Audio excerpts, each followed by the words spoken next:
Can you imagine those words, rasped by a fever-soaked Theodore Roosevelt, as he pressed his Colt revolver into his son's trembling hand? It's not a scene from a Hollywood epic, though it certainly sounds like one, does it? No, this was real. His leg was split to the bone, a foul infection crawling like a hungry vine up his shin. The unforgiving Amazon had already swallowed 2 of their boats, half their precious food, and every single map they owned. Just picture it, the suffocating humidity, the buzzing insects, the constant unseen threats lurking in the dense, emerald labyrinth. How did a routine mapping mission pitched, mind you, as a triumphant victory lap for the most famous man on earth, turn into a descent so punishing it did unto just break bones, but shattered both body and spirit?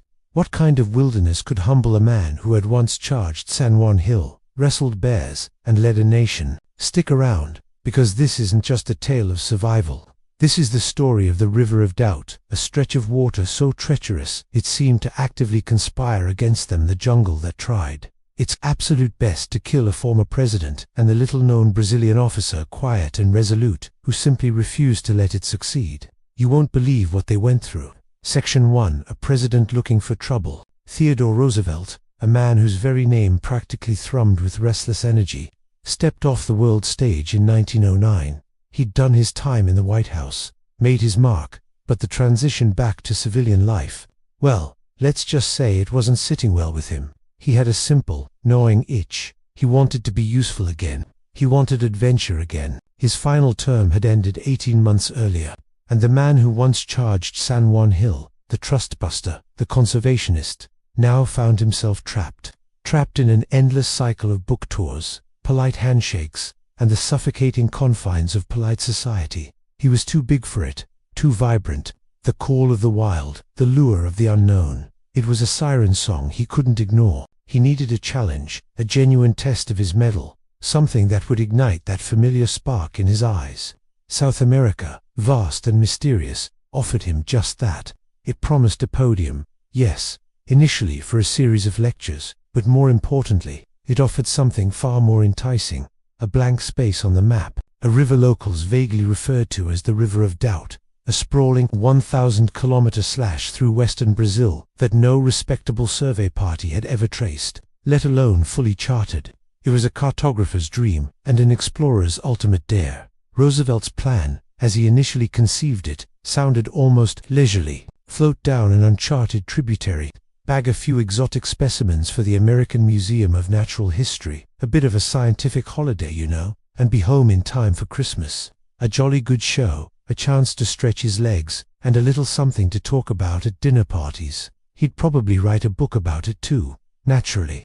Brazil's Minister of Foreign Affairs, a man named Leroy Muller, smiled politely at this rather sanguine outlook. He then, with a twinkle in his eye, introduced Roosevelt to the one man who knew that jungle better than anyone alive, Cândido Mariano da Silva Rondon. And that, my friends, is where the leisurely part of the plan truly began to unravel. Section 2. The Brazilian who walked through gunfire. Rondon, what a man! He was wiry, almost deceptively so, with a quiet intensity that spoke volumes. Soft-spoken, yes, but already a living legend along Brazil's wild western frontier. This wasn't some armchair explorer. This was a man who had literally carved a path through the wilderness. As a telegraph engineer, Rondon had achieved what many considered impossible. He had strung over 4,000 kilometers of wire through some of the most unforgiving rainforest on the planet. Think about that for a second. Miles and miles of dense, untamed jungle, all while adhering to a fiercely principled peace policy that read, quite simply, die if necessary, but never kill. It wasn't just a motto. It was a way of life, a revolutionary approach to exploration in an era often defined by conquest. He mapped by starlight, navigating by the constellations, and he carried no whip, an emblem of brutality often associated with such expeditions. Rondon believed, with an unwavering conviction, that every indigenous group deserved courtesy, respect, and understanding before the first shot was fired. In fact, his preference was for no shots at all.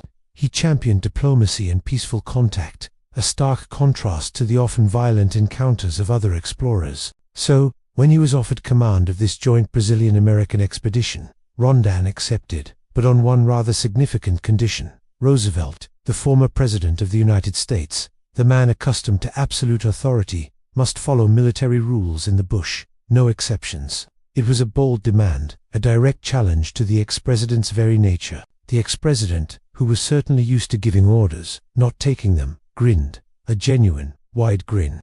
He saw the fire in Rondon, the quiet strength, and recognized a kindred spirit, albeit one with a very different methodology.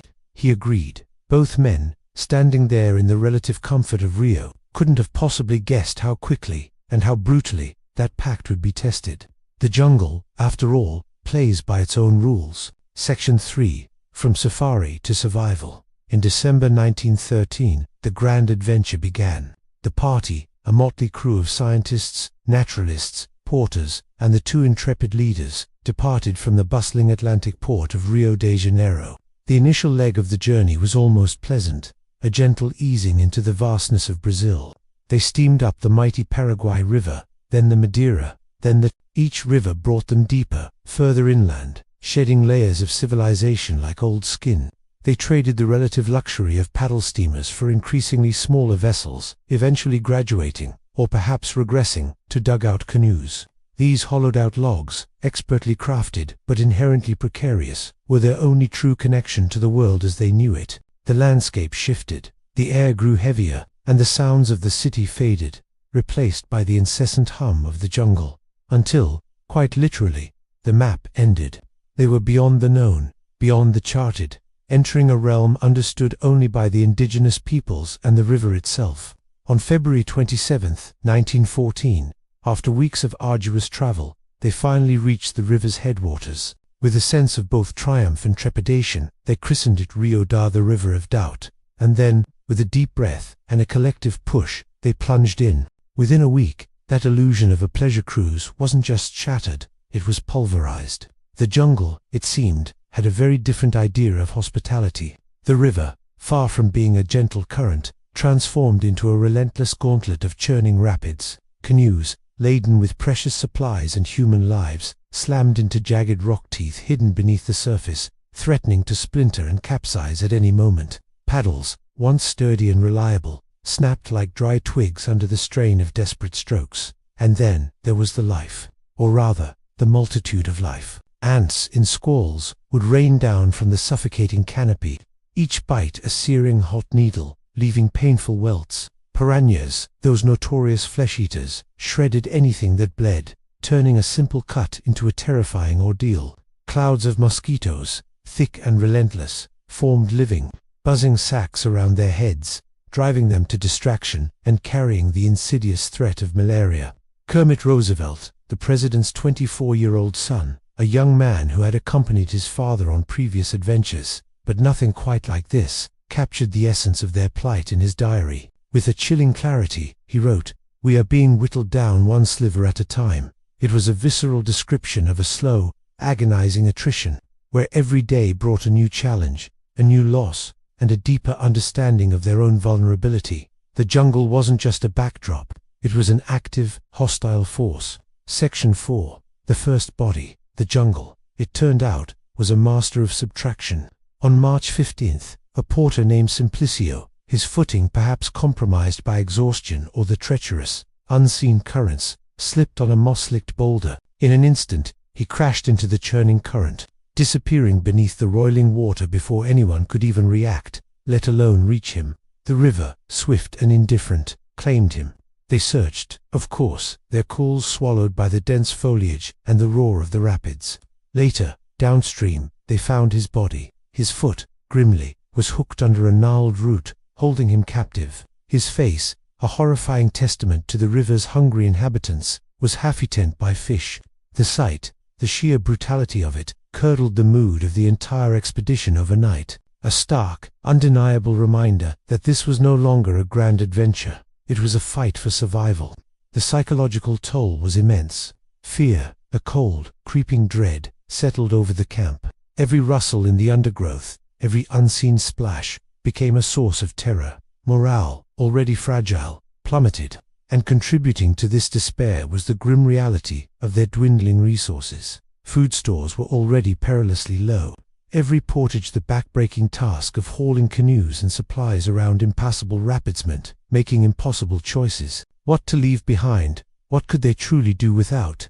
Flour was the first to go, its bulk too cumbersome, its nutritional value quickly deemed secondary to lighter, more calorie-dense items, then agonizingly, medical supplies.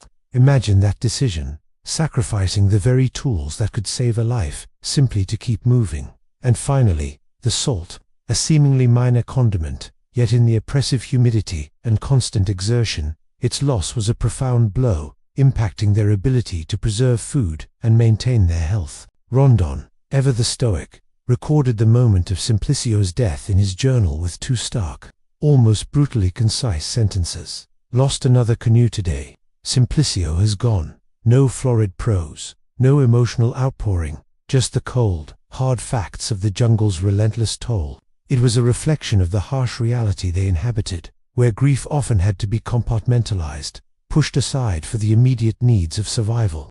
No one slept soundly that night.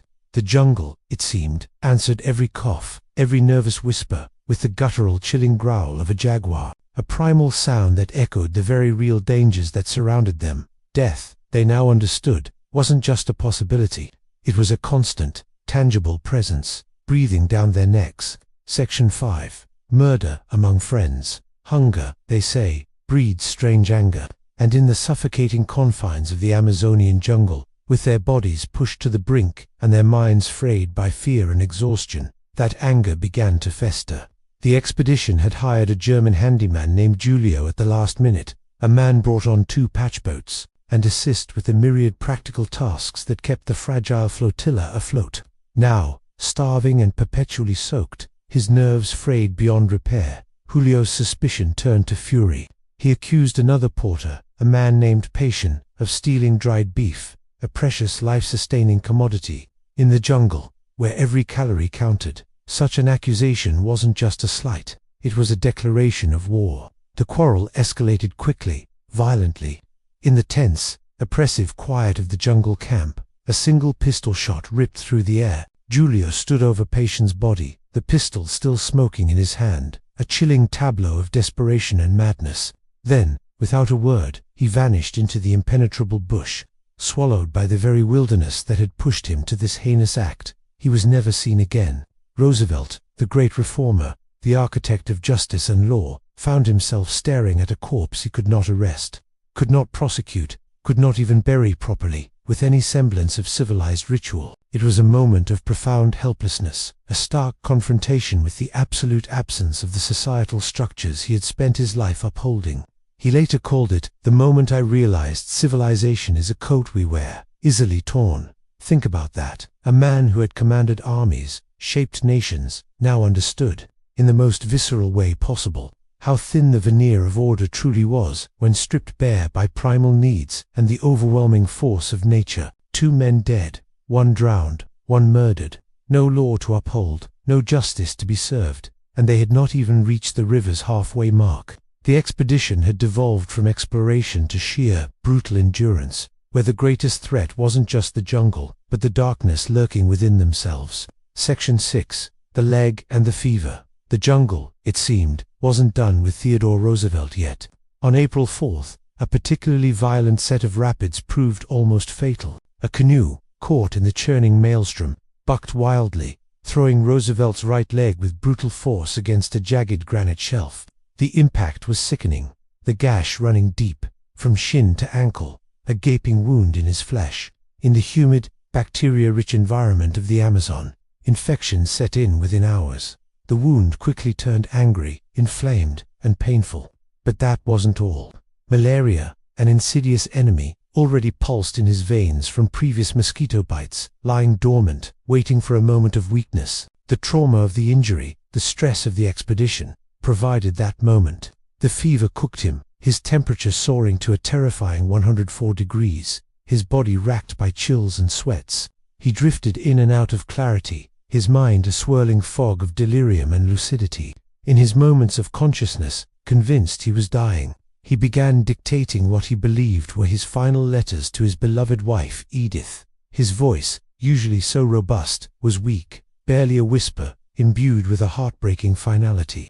It was Kermit, his loyal and resourceful son, who became his anchor. As his father's fever raged, Kermit held a torch, its flickering light illuminating the grim scene. Rondon, ever practical and unflinching, took charge of the immediate medical crisis. With nothing more than a penknife, sterilized as best as possible in the fierce heat of a fire, and then, crucially, with a good swig of cane rum, he lanced the abscess that had formed on Roosevelt's leg. The pus and blood, thick and foul, dribbled into the river, a macabre offering that immediately attracted the ever-present, ever-hungry. In a moment of profound despair and self-sacrifice, Roosevelt whispered those chilling words again, "Leave me here. You can still make it." He understood the burden he had become, the drain on their resources, the risk he posed to the entire expedition. He was ready to accept his fate, to sacrifice himself for the survival of the others. But Kermit, holding the Colt revolver that his father had pressed into his hand, his young face etched with grief and steely determination, refused. His response was immediate, unwavering, and utterly defiant. "We leave together, or we stay together, Father." It was a testament to their bond, a powerful declaration that no man would be left behind, not even a dying president. In that moment, surrounded by the indifferent jungle, the raw, primal love between father and son shone brighter than any torch. Section 7. The Indigenous Lifeline. Just as their rations dwindled to a few pitiful crumbs, just as despair threatened to swallow them whole, Rondon, with his unparalleled knowledge of the Amazon, spotted them. The team, exhausted and terrified, urged caution. They knew the stories, the dangers, but Rondon, a man whose entire philosophy was built on peaceful interaction, understood that this was their last, best hope. Against the unanimous advice of his men, he walked ahead, alone. His rifle, a symbol of potential aggression, was lowered, a gesture of peace. He called out, his voice echoing in the vastness of the jungle, a mix of Bakari, a language he'd learned years ago during his telegraph expeditions, and a series of carefully practiced hand signals. It was an act of extraordinary courage, a gamble with his own life for the sake of the entire expedition. Hours passed, long, agonizing hours, each minute stretching into an eternity.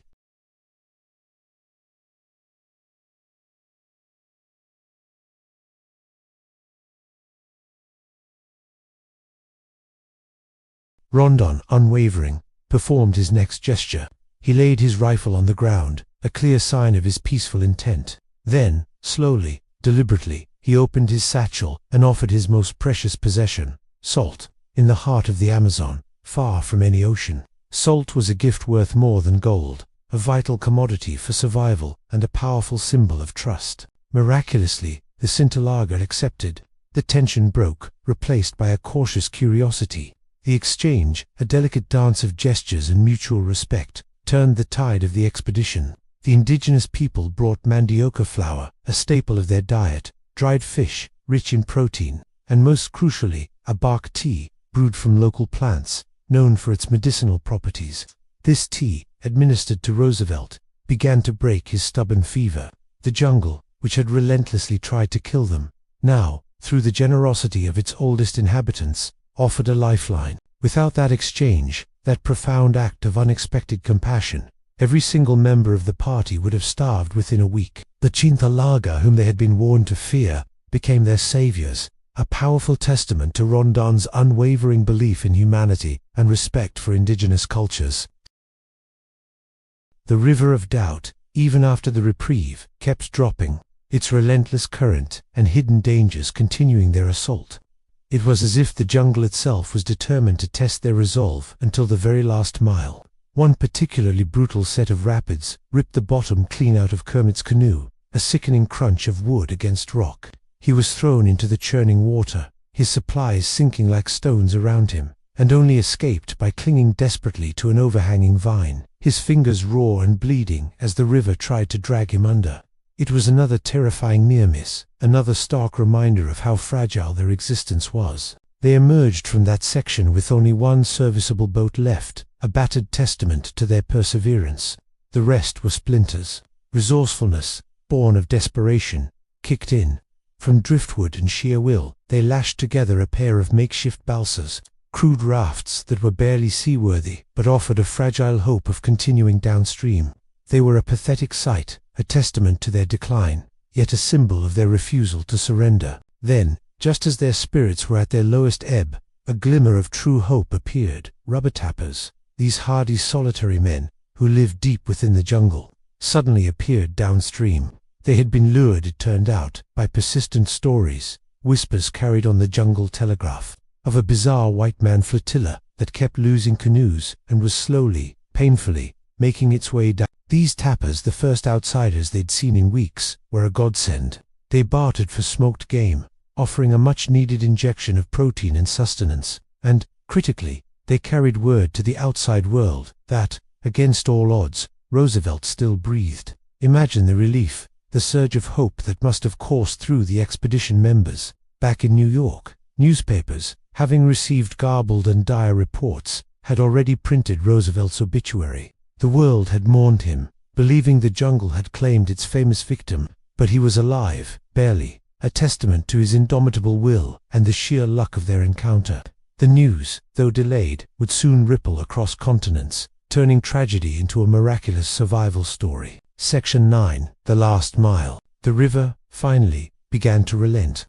After weeks of relentless struggle, of pushing their bodies and spirits to the absolute breaking point, the end was finally in sight. On April 19, 1914, the ravaged party, a shadow of their former selves, paddled into the clear, calmer waters of the Arapona. It was a known tributary of the Madeira, a signpost back to civilization, a literal and metaphorical turning point.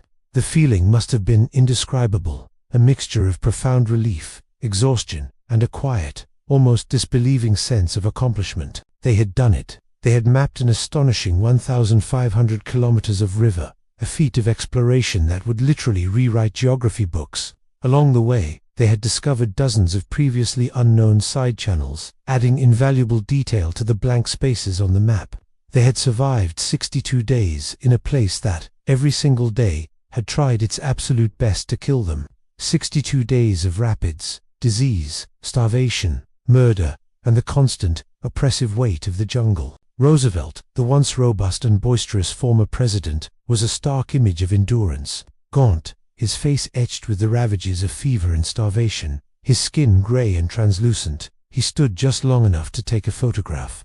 The image, even today, is haunting. He weighed 55 pounds less than the day he'd enthusiastically entered the jungle, a skeletal testament to the ordeal he had faced. His clothes, once crisp and adventurous, now hung loosely on his emaciated frame. Yet, even in this state of near collapse, the indomitable spirit of Theodore Roosevelt flickered back to life. With a wry smile, he managed a joke, a testament to his enduring wit and refusal to be completely broken. I have lived my life in a way that invited adventure, but I believe I have had sufficient invitation for the moment. It was a classic Rooseveltian understatement, a humorous nod to the fact that even for a man who actively sought out challenges, the river of doubt had pushed him far beyond anything he could have ever imagined. He was a survivor, a changed man, but still, recognizably, himself. Section 10. Homecoming and Aftermath. The journey back was a slow, deliberate re-entry into the world.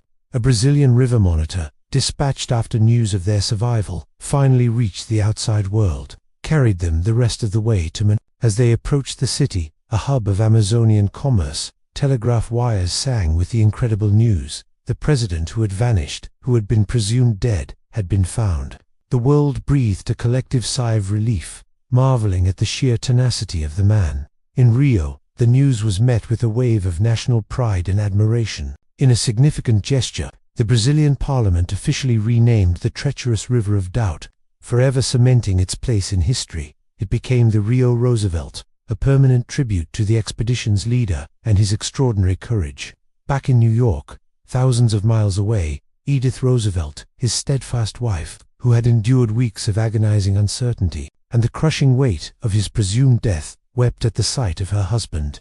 The man who returned was a shadow of the vibrant, powerful figure who had left. His ribs showed like barrel staves beneath his clothes, his face drawn and aged beyond his years. The jungle had taken a piece of him, a piece he would never truly get back. Doctors immediately went to work, draining more than a liter of fluid from his injured leg, a testament to the severity of the infection he had battled. The malaria, too, had left its mark. The fever never fully left him, becoming a persistent, debilitating companion for the rest of his life. Friends noticed the change, the subtle yet profound shift. He tired more easily, even on short walks. The boundless energy that had defined him now noticeably diminished. Still, true to his nature, Roosevelt channeled his experience. In a remarkable burst of creative energy, he wrote through the Brazilian wilderness in a mere 6 weeks. It became an instant bestseller, introducing millions to the raw beauty, the terrifying dangers, and the vital importance of Amazonian conservation. He used his platform to advocate for the protection of this precious ecosystem, a cause he championed with renewed vigor. 5 years later, in 1919, Theodore Roosevelt died in his sleep at the age of 60. While the official cause was a pulmonary embolism, many close friends and family members blamed the jungle, believing that the ordeal on the River of Doubt had irrevocably weakened his constitution, hastening his end. Rondon, the quiet, principled Brazilian, went on to found Brazil's first Indian Protection Service, a pioneering organization dedicated to safeguarding indigenous rights and lands. He lived a long, impactful life, reaching the remarkable age of 92, forever insisting that the Amazon's real wealth lay not in rubber or gold, but in its people and its unparalleled biodiversity. Two men, forever linked by a river and an adventure that changed them, and in many ways, changed the world's perception of the Amazon. Section 11. Why it mattered. The Roosevelt-Rondon expedition, that harrowing descent down the River of Doubt, didn't just rewrite geography books. It fundamentally rewrote Roosevelt himself. Before the trip, he measured manhood, success, and personal worth in charges won, in battles fought, in victories secured. He was a man of action, of conquest. After the jungle, after staring death in the face and being brought to his knees, he measured it differently. He measured it in humility, kept, in the quiet strength of endurance, in the profound understanding of his own limitations and the immense power of nature. The jungle, with its relentless indifference, humbled a president, stripping away the layers of his fame and power to reveal the raw, vulnerable man beneath.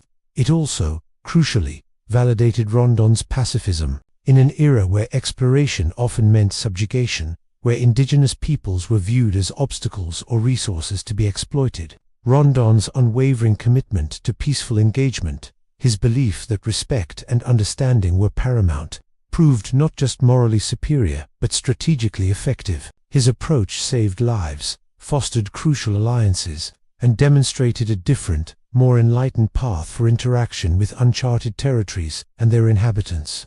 The expedition proved that exploration could be more than just conquest. It could be a profound, often terrifying, conversation with the unknown. It wasn't about planting a flag and claiming dominion. It was about learning, adapting, and surviving in a world far older and more powerful than any human endeavor.